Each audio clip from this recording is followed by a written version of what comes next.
Sir, आज का जो सबसे पहला सवाल है जिला पुरुषों के ट्रांसफर से संबंधित है। नमस्कार एससीएस सर, मेरा प्रश्न अंतर जिला पुरुषों के ट्रांसफर से संबंधित है।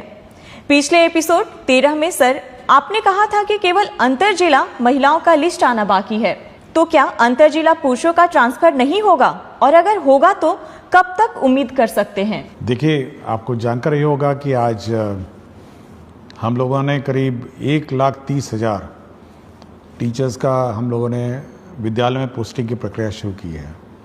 हम लोगों को करीब 1,90,000 आवेदन पत्र प्राप्त हुए थे और 1,30,000 का एक्चुअल स्कूल अलॉटमेंट शुरू हुआ है।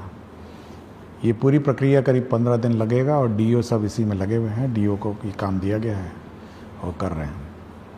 ये बात मैंने कभी नहीं कहा कि पुरुषों का स्थानांतरण नहीं होगा, और जैसा कि आप आंकड़ों से देखते हैं कि करीब इसमें भी हम लोगों ने करीब 8 से 9,000 पुरुषों का नाम इसमें शामिल किया है, पुरुष टीचर। देखिए, जब भी स्थानांतरण किया जाता है तो 2-3 बातों का बहुत ध्यान रखा जाता है। इतनी बड़ी संख्या एक तो है, 1,90,000 है और आवेदन पत्र हैं। हम लोग 2-3 चीज़ें देखते हैं। पहले तो है वैकेंसी होनी चाहिए, जहाँ पे टीचर मांग रहे हैं वहाँ वैकेंसी होनी चाहिए। और दूसरा ये देखते हैं कि जो हमारा इंटर डिस्ट्रिक्ट जो स्टूडेंट टीचर रेशो है, मतलब जो छात्र और टीचर अनुपात है, उसको भी हम लोग ध्यान देते हैं। अभी तक जो ट्रांसफ़र हुए हैं करीब वो 1,30,000 का जो जिला आवंटन किया गया है, अगर उस आंकड़े को देखेंगे तो आपको आश्चर्य होगा कि ऐसे भी ज़िले हैं जहाँ 20 छात्र पे एक टीचर हैं, और ऐसे भी ज़िले हैं जहाँ 44 छात्रों पे एक टीचर हैं। तो आप देखिएगा कि पूरे राज्य में कितना, मतलब इस अनुपात में भी अंतर आ गया है कि एक तरफ 20 छात्र पे एक टीचर हो गए, एक तरफ 44 छात्र में टीचर हो गए। भाई इस कारण से हुआ है क्योंकि जो टीचर उन ज़िलों में थे जहाँ पे 44 छात्र पर टीचर थे, वो सब ऐसे ज़िलों में चले गए हैं जहाँ पे पहले ही टीचर बहुत ज़्यादा थे। तो एक तो हम लोगों को ये मेंटेन करना पड़ता है। पूरे राज्य का औसतन है 30 छात्र पर टीचर हैं। तो हम लोग को ये नियंत्रण रखना पड़ता है कि ऐसा ना हो कि अचानक एक ज़िला ऐसा हो जहाँ पे 10 छात्र हो जाएंगे एक टीचर पे। और जैसे ही ये ट्रांसफर्स होते हैं, देखिए एक चीज़ आपको सभी को सोचना भी चाहिए कि जहाँ से टीचर हटते हैं वहाँ स्कूल बंद भी होने लग जाते हैं।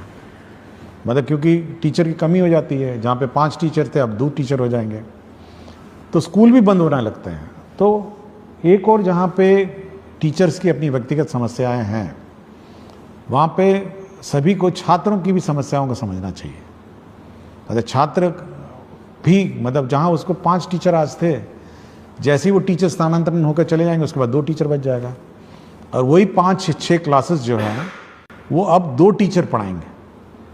तो कितना कठिनाई छात्र को होगा। तो ये सब देखते हुए हम लोग करते हैं। फिर भी हम लोगों ने 1,30,000 टीचर्स अकोमोडेट किए हैं, और सबसे ज़्यादा जो हम लोग का प्रेशर है, जो सबसे ज़्यादा टीचर्स का स्थानांतरण का जो दबाव है, वो है पटना ज़िला में। और पटना ज़िला में इतना ज़्यादा दबाव है, ऐसा लगता है जैसे, मतलब एक अनुमान हम कहेंगे कि 15,000 टीचर जो हैं और पटना की तरफ जिला का ऑप्शन दे चुके हैं। तो इतनी बड़ी संख्या में जैसे ही 15,000 टीचर हम लोग अकोमोडेट करने की कोशिश करते हैं, तो आप अनुमान लगा सकते हैं कि मतलब स्टूडेंट और टीचर रेशो पूरे राज्य का कितना मतलब अजीब हो जाएगा। तो हम लोग कोशिश कर रहे हैं। हम लोग जहाँ जहाँ पुरुषों ने मांगा, जहाँ पर वैकेंसीज थी, जहाँ जहाँ टीचर्स कम थे, हम लोगों ने वहाँ ज़िलों में पुरुषों को भी हम लोगों ने अकोमोडेट किया। अभी उनके इनबॉक्स में दिख नहीं रहा होगा, 1-2 दिन में वो भी पुरुषों में भी दिख जाएगा। तो धीरे धीरे जैसे जैसे वैकेंसीज आती जाएंगी या हम लोग को दिखने लग जाएंगी, हम लोग करेंगे। तो मैंने कभी ये नहीं कहा कि पुरुषों का नहीं करेंगे। हम केवल यही एक कंस्ट्रेंट है कि हम लोग शिक्षक छात्र अनुपात देखते हैं और वैकेंसी देखते हैं, और जैसे जैसे होगा। लेकिन टीचर्स को भी समझना चाहिए कि छात्रों पर क्या गुजरती है और कितना कष्ट हमारे छात्रों पर होता है। सर, अगला सवाल है, आदरणीय अपर मुख्य सचिव, शिक्षा विभाग पटना बिहार, ज्ञातव्य है कि आपके द्वारा गठित समिति के निर्देशानुसार पिछले अप्रैल माह में लगभग 17,000 के आसपास शिक्षकों के स्थानांतरण हेतु जिला आवंटित कर दिया गया है, परंतु विद्यालय आवंटन की प्रक्रिया अभी भी अपूर्णता की ओर है। महोदय, अनेकानेक शिक्षक व शिक्षिका के पुत्र व पुत्री का नामांकन नए सत्र में नए विद्यालय में होने हैं। विद्यालय आवंटन की प्रतीक्षा में टकटकी लगाए बैठे अनेक शिक्षक व शिक्षिका अपने पुत्र पुत्री और प्रतिपाल्य का नामांकन नहीं करा पा रहे हैं। महोदय से विनम्रता पूर्वक अनुरोध है कि जिन शिक्षक व शिक्षिका का जिला आवंटन हो चुका है उन्हें यथाशीघ्र विद्यालय आवंटित कराने की महती कृपा करें। आपका ही अपना सेवक। देखिए, ये ज़रूर है कि थोड़ा विलम्ब हुआ है सभी को अपना विद्यालय अलॉटमेंट का, लेकिन मैं चाहूँगा कि सभी शिक्षकों को इसकी प्रक्रिया की भी थोड़ी जानकारी देना चाहता हूँ कि किस प्रकार कितना कठिन होता है ये स्कूल आवंटन का प्रक्रिया। देखिए, अगर कोई नया टीचर आता है, जैसे TRE 3 आपने देखा होगा, हम लोगों ने प्रखंड मांगा और सबको अलॉट कर दिया। ये बहुत सिंपल प्रक्रिया है कि नया टीचर आया और उसको स्कूल में। लेकिन यदि कोई TRE 1 और TRE 2 जिसको पूर्व में पहले ही स्कूल आवंटित है और वो ऑलरेडी पदस्थापित है, स्कूल में संचालित है, उसका ट्रांसफ़र सबसे डिफिकल्ट काम है, क्योंकि उसको उस स्कूल से हटाना है, दूसरे स्कूल में ले जाना है और 38 जिलों से टीचरों को चलना है, मतलब शिफ्ट होना है और 38 जिलों में पोस्टिंग करना है। मतलब आप अगर उस शीट को देखेंगे, जब शीट देखते हैं तो बिल्कुल भयावह दिखता है। 1,90,000 टीचर जो पूर्व में किसी व्यवस्था से पोस्टेड थे और अपने अपने जिलों में पोस्टेड थे, कोई भी ऑर्डर से, जिस भी ऑर्डर से हो, रैंडम कर दिया गया हो या अन्य है, उस पूरी व्यवस्था को जब हम लोग फिर एक बार रिकैलकुलेट करते हैं और ऑप्शन के हिसाब से 1,90,000 अभ्यावेदन में से हम लोग करीब 1,30,000 हम लोग निकाल पाए हैं। 1,30,000 का मतलब ये है कि 1,30,000 टीचर इधर से उधर जा रहे हैं, मतलब स्कूल से दूसरे स्कूल जा रहे हैं, ये टीचर उधर से उधर जा रहा है।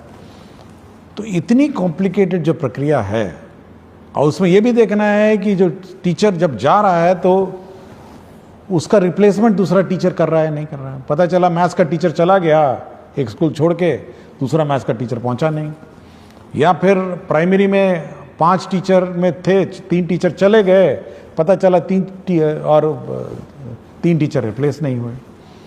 तो एक किसी स्थापित व्यवस्था जिसमें पहले से ही किसी व्यवस्था में पोस्टिंग TRE 1 TRE 2 हो गया हो या अन्य जो पोस्टिंग हो गया हो, उस पूरे पोस्टिंग व्यवस्था को फिर से अभ्यावेदन के हिसाब से मतलब उनके प्लेस ऑफ पोस्टिंग को परिवर्तित करने में बहुत मेहनत लगता है, और ये केवल एक सॉफ्टवेयर के माध्यम से ही हो सकता है कि लोग अपना करेंगे। और हम लोगों ने काम शुरू कर दिया, जैसे कि मैंने पहले प्रश्न में बताया, और सभी को 23 से 30 तक नए स्कूल में ज्वाइन करना होगा, और 20 तारीख को सभी के ई-शिक्षा कोश के जो ऐप है, जो उनका वेबसाइट है, उसमें आपको ट्रांसफ़र ऑर्डर मिल जाएगा और इसी हिसाब से वो अपना प्लानिंग कर सकते हैं। लेकिन टीचर्स को ये समझना चाहिए कि एक स्थापित पोस्टेड व्यवस्था जहाँ पे पहले ही पोस्टिंग हो गई हो, और जहाँ पर मेरे ख्याल से बहुत सारे टीचर ऐसे भी थे जो सोचे भी नहीं होंगे कि 3 साल पहले इनका ट्रांसफ़र हो सकेगा, और ये उम्मीद नहीं होगी, लेकिन हम लोगों ने उन संवेदनशील होकर उनसे आवेदन पत्र लिए, उनके कष्ट समझे, और हम लोगों ने कहा कि नहीं, हम लोग जहाँ तक संभव हो करेंगे, और हम लोगों ने 1,30,000 टीचर्स का सिलेक्शन किया और पोस्टिंग कर रहे हैं। और जो बच गए हैं वह भी निराश नहीं हो, हम लोग बाद में अब फिर रिकैलकुलेट करेंगे, जब सब टीचर्स पोस्टेड होंगे एक बार रिकैलकुलेट करेंगे और फिर वो पोस्टिंग का फिर हम लोग प्रक्रिया आरंभ करेंगे। और मैंने ये भी कहा है कि जो छूट गए हैं किसी कारण से, पूर्व के TRE 1 TRE 2 और सक्षमता हो, वो अपना एप्लीकेशन विड्रॉ भी कर सकते हैं और रीअप्लाई कर सकते हैं, ये मैंने कहा है। तो हम लोग बहुत ही संवेदनशील रहते हैं टीचर के उद्देश्य से, बट यह भी एक बैलेंस बनाना पड़ता है। एक और टीचर के कष्ट का को ध्यान रखना पड़ता है, और दूसरी ओर बच्चे का भविष्य का भी ध्यान रखना है। वो ज़्यादा इम्पोर्टेंट है मेरे लिए। बच्चे का 2 करोड़ बच्चे को टीचर मिले, उनको पढ़ाने वाला टीचर मिले, वो हमेशा वो चिंता में रहती है। टीचर का ट्रांसफ़र बड़ा आसान काम है, लेकिन बच्चे को एक शिक्षक देना ये बड़ा डिफ़िकल्ट काम है। तो ये बैलेंस बनाकर हम लोग चलते हैं, इसलिए टीचरों को निराश नहीं होना चाहिए। सरकार संवेदनशील है, और मैं चाहूँगा कि वो लोग सभी टीचर्स नए पदस्थापन स्थान पे जब जाएंगे तो नए बच्चों को पढ़ाएंगे और उनका भविष्य देखेंगे। सर, एक अनिल कुमार सिंह, प्रभारी प्रधानाध्यापक, आदर्श बालिका +2 उच्च माध्यमिक विद्यालय रामगढ़ से हैं। कहते हैं, एसीएस सर को सादर प्रणाम। आपका व्यक्तित्व संवेदनशीलता और शिक्षा में सुधार के प्रति आग्रह प्रेरित एवं प्रभावित करता है। सर, मेरे 2 सवालों में प्रथम सवाल है कि क्या विद्यार्थियों को डीबीटी के माध्यम से राशि उपलब्ध कराकर बाजार से किताबों की खरीद की व्यवस्था की जा सकती है? सर, मेरे विद्यालय को पीएम श्री विद्यालय बना दिया गया है। दूसरा प्रश्न इसी से संबंधित है कि विभाग पीएम श्री विद्यालयों की व्यवस्था के संदर्भ में विभाग क्या सोच रखती है? देखिए, पहले किताबें छपती थी और विलम्ब होता था, और ऐसे भी हुआ कि सत्र शुरू हो गया, नवंबर में जाके किताबें में मिली हैं कुछ सालों में। लेकिन फिर सरकार ने सोचा कि चलिए डीबीटी कर देते हैं। देखिए, डीबीटी एक बहुत बड़ी समस्या है। एक तो किताबें मिलना बाज़ार में, और समय पे इतनी सारी किताबें मिलना, मतलब आप समझ सकते हैं 2 करोड़ बच्चे हैं और बच्चों को किताब नहीं मिली, बाज़ार में भी किताब उपलब्ध नहीं हुई, पब्लिशर्स ने प्रिंट नहीं किया, और बड़ी ख़राब किस्म की क्वालिटी की किताब मिली। ऐसे भी हुआ कि बच्चे पुरानी किताबें इधर उधर से बोरो करके लिए। लेकिन अब ये व्यवस्था है कि किताबों की छपना की प्रक्रिया जो है वो परिवर्तित हो गई है। आप देखेंगे, हम लोगों ने, अब कल ही मेरी समीक्षा हुई, और हम लोगों ने 1 अप्रैल 2025 में जो किताबें दी जानी हैं उसकी छपाई पर निर्णय अब कल ही हम लोगों ने ले लिया कि कल हम लोगों ने कहा कि नहीं, एक प्रक्रिया आरंभ की जाए, और वो 1 अप्रैल 2026 में बटनी है। तो आप सोच सकते हैं कि कितना लंबा प्लानिंग इसका होता है, ताकि हम लोग का ये है उद्देश्य है कि सत्र शुरू होने से पहले, मतलब 1 अप्रैल जो स्कूल क्लास शुरू होगी उससे पहले कम से कम 1 महीने पहले किताबें पहुंच जाएं। और इस बार चुनाव भी है बीच में, तो इसलिए हम लोगों ने जल्दी शुरू किया है कि किसी प्रकार का व्यवधान ना हो, समय पे किताबें छप जाएं, ताकि 1 अप्रैल 2026 में ये किताबें, नई किताबें मिल जाएं। और साथ ही साथ जो किताबों में परिवर्तन भी करना है, रिवीजन हर साल होता है, तो इस साल किताबों का रिवीजन भी शुरू हो गया है, और करीब हम लोग को लगता है कि सितंबर 1 से किताबें एक्चुअली प्रिंटिंग शुरू हो जाएगी, और किताबें पहुंचने लग जाएंगी स्कूल में करीब जनवरी, फरवरी, मार्च में। तो समय पे आपको किताब मिल जाएंगे। इसलिए डीबीटी पर ज़्यादा हम लोग जोर नहीं देते हैं कि समय पे किताब जब मिल ही रही है, तो मेरे ख्याल से शिक्षकों, विद्यार्थियों को कठिनाई नहीं होगी। दूसरा, उन्होंने कहा पीएम श्री। ये पीएम श्री जो विद्यालय हैं, ये भारत सरकार की सेंट्रली स्पॉन्सर्ड स्कीम है, और इसके अंतर्गत जो स्कूल हैं उसको एक आदर्श स्कूल बनाना है। उसके बिल्डिंग कंप्लीट होने हैं, साथ ही इंफ्रास्ट्रक्चर उसका कंप्लीट होना है, इसके लेबॉर्ट्रीज कंप्लीट होने हैं, साथ ही साथ उसके म्यूज़िक, स्पोर्ट्स, सारे मतलब सभी उसके आयाम उसका कंप्लीट करने हैं। और साथ ही साथ टीचर का प्रशिक्षण है, और उसका जो सॉफ्ट स्किल्स हैं स्कूल में सभी देना है। तो एक परिपूर्ण, मतलब full complete school in all respect, वो बनाने का उद्देश्य है। और मेरे ख्याल से ये बहुत ही अच्छी योजना है पीएम श्री। हम लोग तो चाहेंगे कि और ज़्यादा हो, बट हम लोग कोशिश कर रहे हैं कि भारत सरकार और सैंक्शन करे। लेकिन इस साल काफ़ी संख्या में पीएम श्री स्कूल सैंक्शन हुए हैं, और इसका इम्प्लीमेंटेशन उन्होंने शुरू कर दिया। अगला सवाल डॉक्टर संतोष कुमार राणा एवं समस्त विख्यातागण, डायट रामबाग, मुजफ्फरपुर से। कहते हैं, महोदय सादर नमस्कार। हम डैट रामबाग मुजफ्फरपुर के विख्यातागण यह जानना चाहते हैं कि जब हमने सेवा पुष्टि हेतु सभी आवश्यक दस्तावेज समय पर जमा कर दिए हैं, विभागीय प्रक्रियाओं का पूर्ण पालन किया है तथा निरंतर निष्ठा व कर्तव्य परायणता के साथ शैक्षिक कार्यों का निर्वहन करते आ रहे हैं, तो क्या विभाग अब हमारी सेवा पुष्टि की प्रक्रिया जो विगत 5 वर्षों से लंबित है को शीघ्रता से पूर्ण करने हेतु आवश्यक और प्रभावी कार्रवाई करेगा? आपकी सकारात्मक एवं शीघ्र पहल की हम अपेक्षा करते हैं।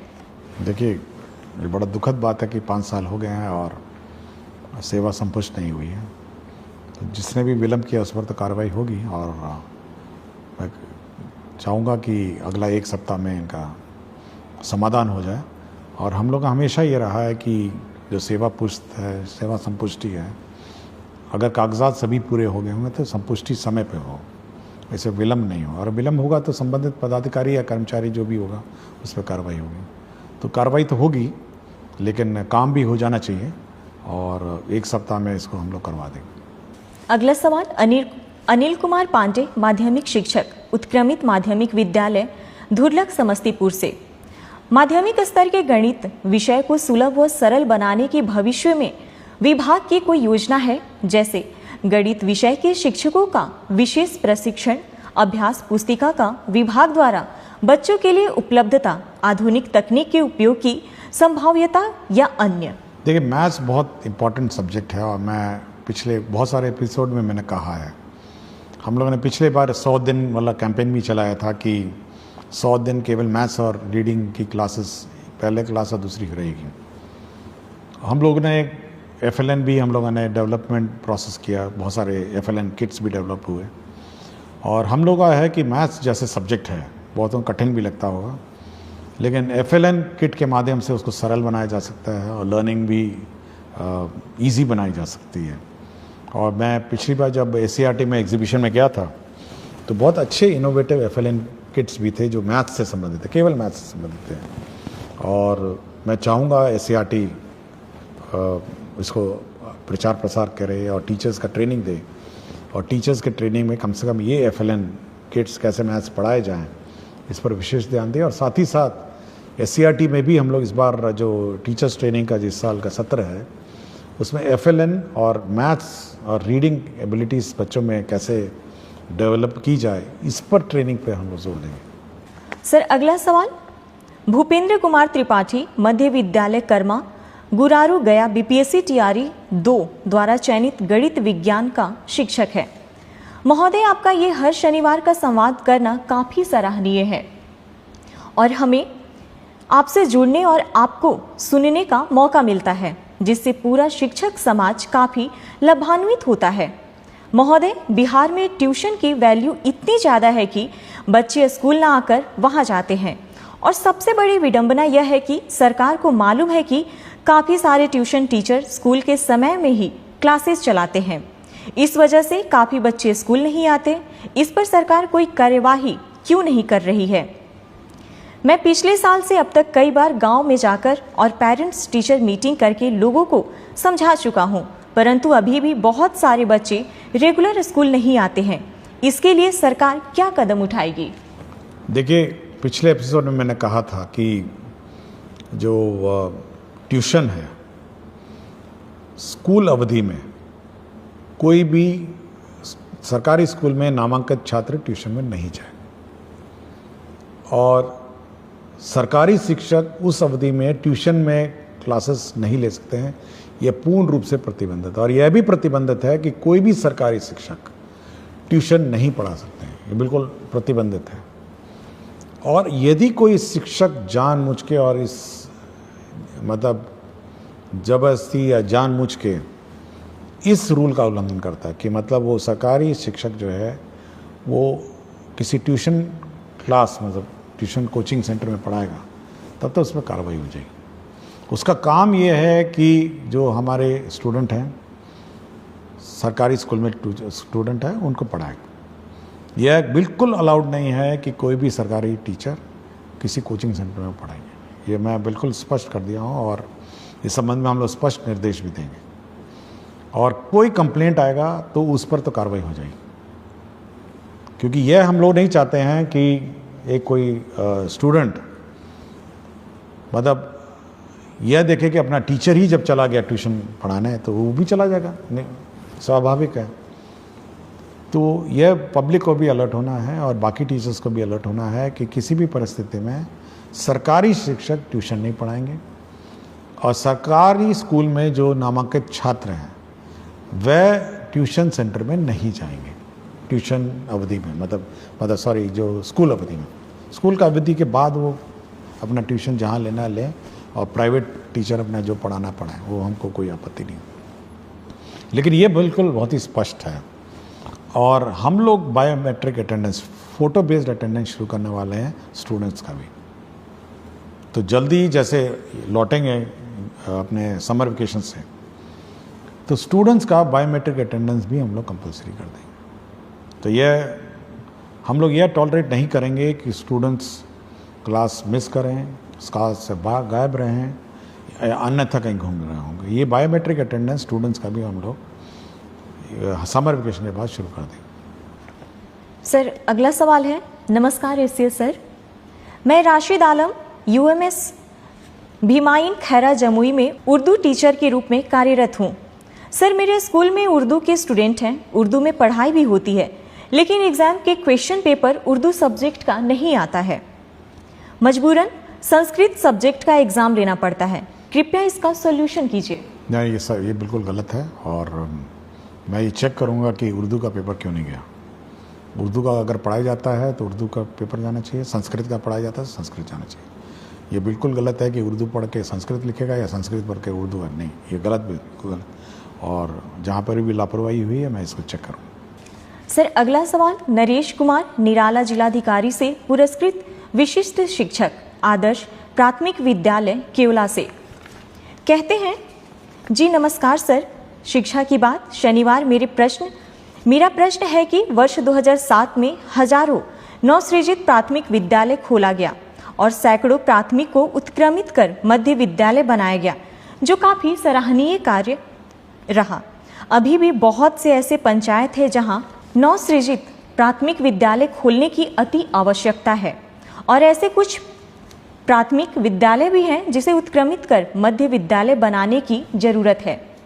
कई ऐसे उच्च माध्यमिक विद्यालय 7 वर्ष पूर्व बनकर तैयार है, लेकिन अभी भी उस भवन में कक्षाएं संचालित नहीं हो रही है। जैसे सुपौल जिला के छातापुर प्रखंड के उत्क्रमित उच्च माध्यमिक +2 विद्यालय भीमपुर का 3 मंजिला भवन जो लगभग 7 वर्ष पूर्व बनकर तैयार है, लेकिन आज भी उसमें पढ़ाई नहीं हो रही है।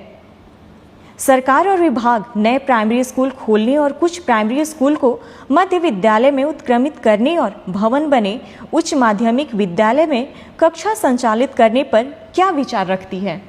देखिए, जो स्कूल की बात कर रहे हैं जहाँ बिल्डिंग बन के तैयार है और संचालित नहीं हुआ, मैंने डीओ से बात की और डीओ ने कहा कि क्योंकि जिस कारण से जब हेडमास्टर को आदेश दिया गया था उसने वहाँ अपना स्कूल शिफ्ट नहीं किया, जिसके कारण से डीओ पे जो हेडमास्टर है उस पर कार्रवाई भी हुई। और मेरा बिल्कुल स्पष्ट है, जो डीओ ने कहा कि वहाँ पे पानी जमता है या रोड का कोई इश्यूज़ है, उसने बहुत सारे कारण बताए, तो मैंने उसको स्पष्ट कहा है कि सोमवार से स्कूल शुरू हो जाना चाहिए और सोमवार से क्लास का संचालन स्कूल में हो जाना चाहिए। मैंने बिल्कुल स्पष्ट कहा है और अगर नहीं होगा तो मैं डीओ पे कार्रवाई कर दूँगा। तो ये बिल्कुल स्पष्ट है कि अगर स्कूल बनकर तैयार होगा तो शुरू हो जाना चाहिए और उसको क्लास से शुरू हो जानी चाहिए। कोई कारण नहीं होना चाहिए कि वहाँ स्कूल नहीं हो। दूसरा है कि हम लोग अभी भी बहुत सारे कई जगह दिखते हैं कि प्राइमरी स्कूल का अभाव है। अभी हाल ही में मैं नवादा गया था, तो जो कोडरमा का बॉर्डर ज़िले हैं पहाड़ों पे कुछ लोग वहाँ से आए थे और वो अपने गांव में प्राइमरी स्कूल की मांग कर रहे थे कि भाई हमारे यहाँ स्कूल होना चाहिए। तो ऐसे सब क्षेत्र जहाँ पे प्राइमरी स्कूल पहाड़ी इलाके हैं और जहाँ पे 1 किलोमीटर से कम दूरी वाले क्षेत्र हैं, तो हम लोग उस जितने भी ऐसे रिमोट लोकेशंस हैं और जहाँ पर प्राइमरी स्कूल नहीं है, जो सरकारी नॉर्म है, हम लोग का सरकारी नॉर्म है और हम लोग का सरकार का लक्ष्य है कि प्राइमरी स्कूल्स हों और जहाँ पर भी बच्चे ज़्यादा हैं या हर पंचायत में हम लोगों ने ऑलरेडी हाई स्कूल में उत्क्रमित कर दिया है और कोशिश करेंगे कि प्राइमरी स्कूल को भी हम लोग कम से कम मिडिल स्कूल में उत्क्रमित करेंगे।